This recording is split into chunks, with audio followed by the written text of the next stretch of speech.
Gentlemen, welcome to Five Nights at Freddy's, The Silver Eyes. Wait, our channel is all about horror games. Why the hell are we reading a damn book? It assists our understanding of the games, especially in the later installments. So we're reading the entire novel? Let's just hope Balloon Boy isn't in it.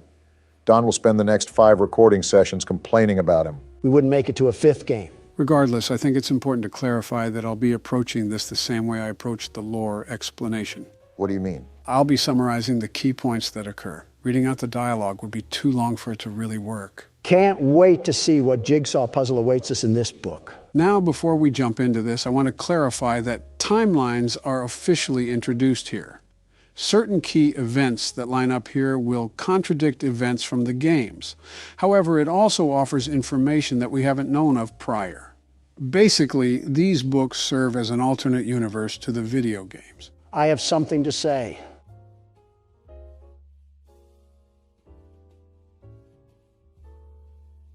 Okay, we're waiting. What? You said you were going to say something. Yeah, I said it. What? Let's start off with the very beginning.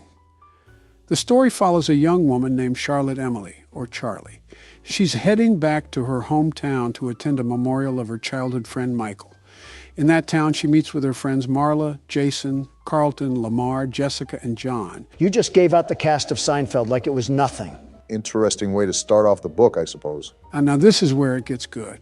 Because of persistent trauma, Charlie has flashbacks throughout the novel that reveal her upbringing. During her childhood, she had a twin brother named Sammy. Her father, Henry, was the owner of Fredbear's Family Diner. So this is the pig stain that thought it was smart to run a butcher shop disguised as a jungle gym. I don't know how much to take into thought considering this was separate universe. Does he own the restaurants and the games too? Yes, but it's not full ownership. He owned it with a man named William Afton. A joint business, if you will. Exactly. Sounds like Dumb and Dumber really didn't know what the hell was going on. Now, if you remember, we loop back to the spring suits. Henry invented those for employees to wear while entertaining customers. One night at a Halloween party on October 31st in 1982, Charlie and her brother were playing in the closet when a man dressed up as Spring Bonnie shows up and snatches Sammy. Her brother is never found. What a damn segue that was.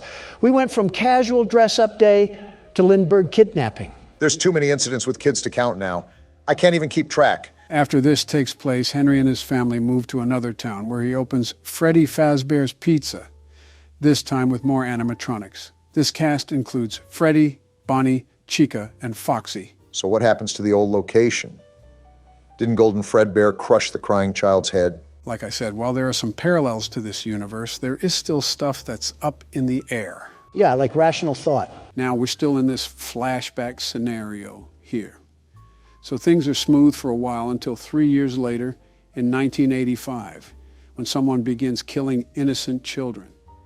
Out of 5 children, one of the victims was Charlie's friend, Michael. At least this all gives us concrete timing to when this all occurred. I just want to know what light bulb flickered in Henry's noggin to open up another restaurant. Now around this time, spooky things are happening at Charlie's house as well. She mentions that an invention of her father's begins walking around the house. An endoskeleton, which is the interior wiring and circuitry of an animatronic. The insides, right? Yes, but it's a metal body that acts as support for the movements and functions of the animatronic. A skeleton, if you will. Just polish off the blood stains and you might have something for the carnival. Side note here is that she reveals that this endoskeleton would actually become Foxy. Never mind. Let Disney assign him a liberal agenda or something. Not long after, Charlie's father dies, although it's unclear there was an endoskeleton near his body. I'll go into more detail later. Well, that's a pretty big thing to just skim over for now. Aren't we a bit all over the place? Again, I'm explaining all the flashbacks in one go, then getting on to the main story. Back to the missing kids. It was actually Carlton's dad, Clay, that was assigned the investigation when everything went down. They originally suspected Henry because his child had gone missing at the previous location. However, Clay didn't concur. He actually suspected Henry's partner, William Afton. Now, correct me if I'm wrong, but whoever is suspected of these murders is also known as the Purple Guy, right? If we're looking into things from the game's perspective, yes. Now that they know the guy, time to burn him at the stake. It was said that Clay had aligned the dots to the case. A search of his house had implied evidence against William for being the criminal. However, there was simply nothing outside of circumstantial evidence. Without any bodies, there couldn't be a charge. William Afton left town and they didn't even know where he had gone. The Springfield Police Department could have done a better job than this. What police department? The cops from The Simpsons. Wow, yeah, that's embarrassing. Jump back to the present day. After Charlie meets up with her friends, they decide to go back to the old site of the restaurant. Yeah, because going back to a slaughterhouse is a great idea, the best idea. They went back to relive the good memories of their childhood, I suppose. The word good is a questionable one at best. When they arrive, they find a construction site for a mall. Assisted by a large pile of gravel, they climb over the sides of the building. The building itself was half built, looking to be abandoned. Somewhere along their trip to the old site, they see a flashlight casting nearby, possibly from a security guard. However, the source of the light vanishes into the dark. Wait, what the hell? So there's a whole mall there, but they're still trying to find the old place? It probably got demolished. Why would they just let it sit in a mall? You really haven't learned from the first games, have you? Quit being an ape. Logic doesn't exist here. I hope Jeremy, or whoever the security guard is, gives them hell. Eventually, they find the wall to Freddy's. The door to the old place was hidden behind a large shelf. Going back inside, they were able to relive some of the memories they had there.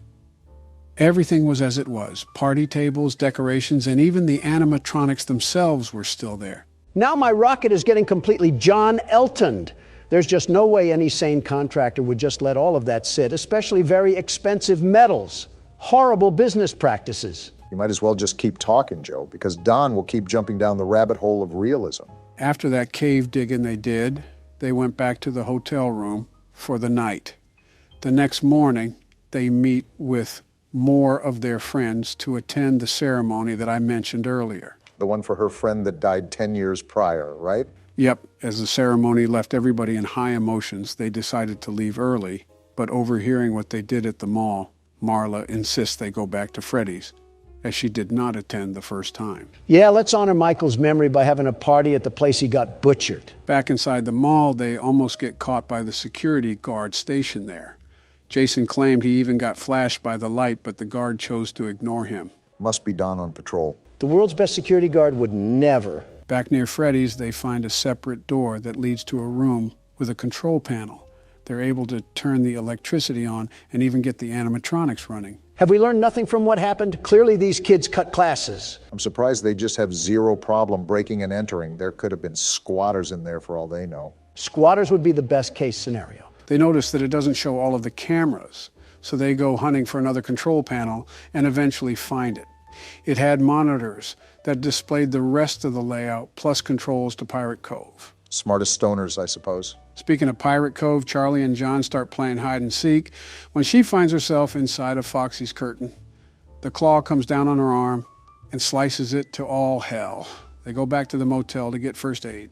Now, most normal people take that as a sign to stop playing with toasters past their warranty. So to reminisce on the good times, they break into this place not once, but twice, and then get injured in the process? You would think there would be alternative routes to nostalgia. Now, don't tell me they return back there again. Probably wouldn't be a book for a reason. The next day, after some bonding time with John, Charlie recalls the original diner where the trauma began.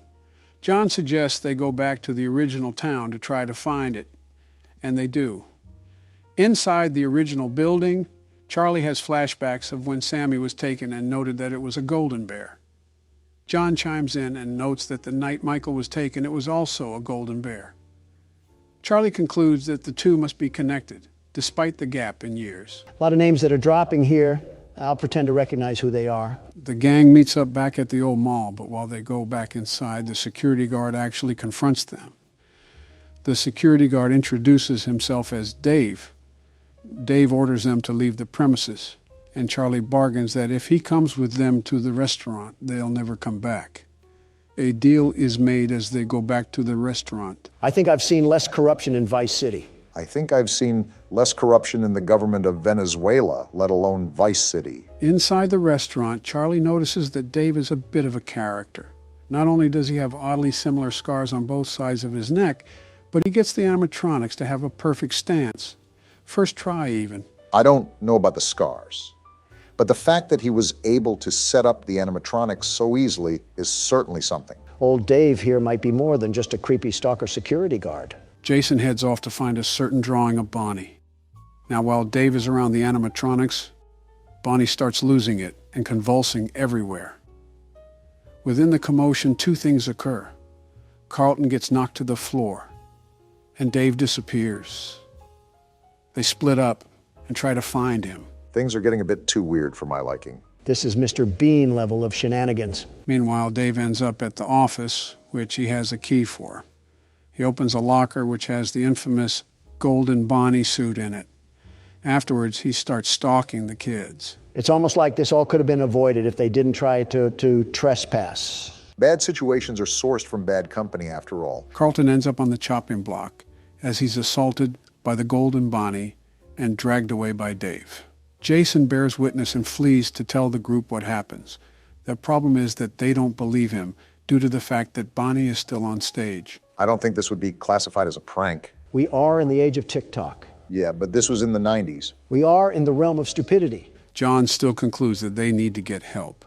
Outside of the mall, they get a cop to call the chief of police after he finds out it's the chief's own son that is missing. It's that Clay fellow that I mentioned earlier. Well, what kind of horrible police officer would just blow someone off if they weren't high authority? Remember Springfield Police. I guess it makes sense. The cop escorts them all to Clay's house, who has them stay the night and make them breakfast in the morning. He's not that overly concerned about the disappearance of his son. Are you serious? Dead serious, no pun intended. Are you sure his name isn't Fred? Funny enough, his wife gets really upset with him that Carlton is missing, to which Clay's excuse was that he thought it was a silly prank. He sends out the same officer to check the scene. I'm surprised he would even have a wife after what he did. I don't even want to imagine the hell I would go through if I pulled that around Donna. Neither do I, and it's not even my wife. As the officer gets there, he notices the door to Freddy's is opened. However, before he can make another move, Dave attacks the officer and butchers him with a knife. He then hides the body. The media would just say he was providing for his family. While all this goes down, Charlie and John go back to her old house to search for any pieces of evidence. They find an old picture of her father in the Freddy suit, along with someone else in the yellow Bonnie suit. Following up at the library, they find a news article about her missing brother. In the article is a picture of her father and another man, claiming they are both co-owners of the restaurant. Immediately after, Marla bursts in claiming Jason has gone missing, possibly going back to Freddy's to find Carlton. There's a lot to unpack here. So they leave beforehand without ever knowing what happened to Carlton or Dave. Then they try to find evidence linking her father and the one co-owner. And then Marla comes to tell them that Jason is gone. Pretty much a normal episode of Regular Show. Normal for their standards. They head back to Freddy's but find the doors welded shut. Luckily, Charlie finds another entrance via the roof from a skylight. Inside, Dave had actually stuck Carlton in one of the spring-lock suits. One wrong move and Carlton was a goner. Again, something that could have been easily avoided. Now, somewhere along that time, Dave leaves, and Carlton finds himself talking to a yellow Freddy suit with silver eyes. Turns out it's actually Michael's spirit detailing the story of what happened. We're off into the paranormal again, huh? Someone called the Ghostbusters. Charlie and the rest get inside and find Jason in one of the control rooms. After that, Bonnie actually comes to life and targets Charlie, who narrowly avoids him.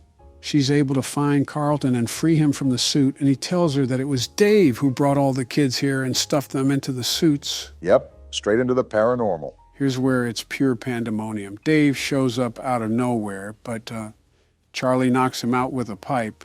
Then they spend hours on end trying to run from the animatronics as they can't leave via the roof. They're inside there for an entire day, actually. A day?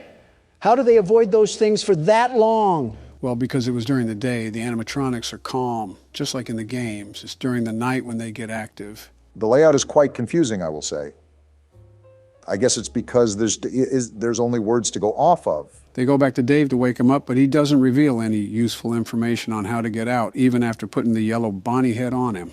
I just feel like watching this unfold real time must have been a drug trip for Carlton. At least 5 tabs. Yeah, but Dave himself is obviously crazy. He claims that the kids possessing the animatronics are at home with him and that all of the friends will die because they're adults, but he's safe because he has the suit. They give up asking for answers and keep looking for a way out. This has just been a roller coaster so far. We switch back to Clay, who realizes how stupid he's been when his officer doesn't return. Pulling out an old file on a suspect, he looks through a background check and finds an application for Dave. However, Clay puts 2 and 2 together and realizes that Dave is just an alias. It's William Afton. So we have our man. I knew Dave had to be involved in everything in some way, but that's still surprising. So William Afton is the purple guy. How is he not dead? Again, discrepancies within the different universes. Now Clay realizes that the background check was for a guard job at the mall and rushes over to the area the kids are at. No wonder Clay couldn't solve this case. Back at the restaurant, Dave, or William Afton, gets free and locks everyone out of the office, as it's the only safe place in the whole establishment. He pats himself on the back for being so clever, but Bonnie was already in there waiting for him. So the security officer in Fnaf won, right? Yep, he set himself up. Deserved. Everyone can hear him scream, but they still have to avoid the other animatronics lurking about. As doom falls upon them and it looks like they're all gonna die, Michael shows up in the golden Freddy suit. Every animatronic stops in their tracks and the group surrounds Michael in a sort of trance. Wait, what? What does that even mean? My guess is that it was like a circle jerk. It was, in fact, not a circle jerk. I hope not. All of a sudden, the walls start to shake and Clay busts in with a sledgehammer to rescue them. Too little, too late, Clay. The party ended, and we had 2 casualties in aisle 7. But not all is solved.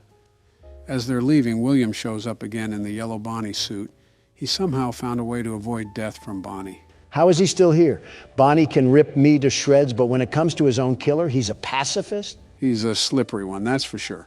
Either way, William holds Charlie hostage and refuses to let her leave, wrapping his hands around her neck. This proves to be fatal, as she is able to reach near the head of the suit and set off the spring locks. You should know what happens next. Let's go, Charlie. That's what I'm talking about. Wait, what happened again? She set off spring locks, and it was fatal for who? For William, because he was in the spring lock suit. With William's body shattered, the other animatronics drag him away. That's one way to do house cleaning. As a final note, everyone leaves the abandoned place and goes their separate ways. The story ends as John and Charlie go to visit the graves of her brother and father. And that's the novel. And I have a lot of thoughts right now. Nothing really composed, just a lot of thoughts. So what was the purpose of all this again, besides reading a Marvel comic? To associate names moving forward. While not all names are important, there are some big ones that you'll have to keep in mind, mainly William. Yeah, this just gave me AIDS. At least we know some more information going into the 5th game. Well, funny enough, we actually won't be using most of that information in the 5th game. Yeah, this just gave me AIDS.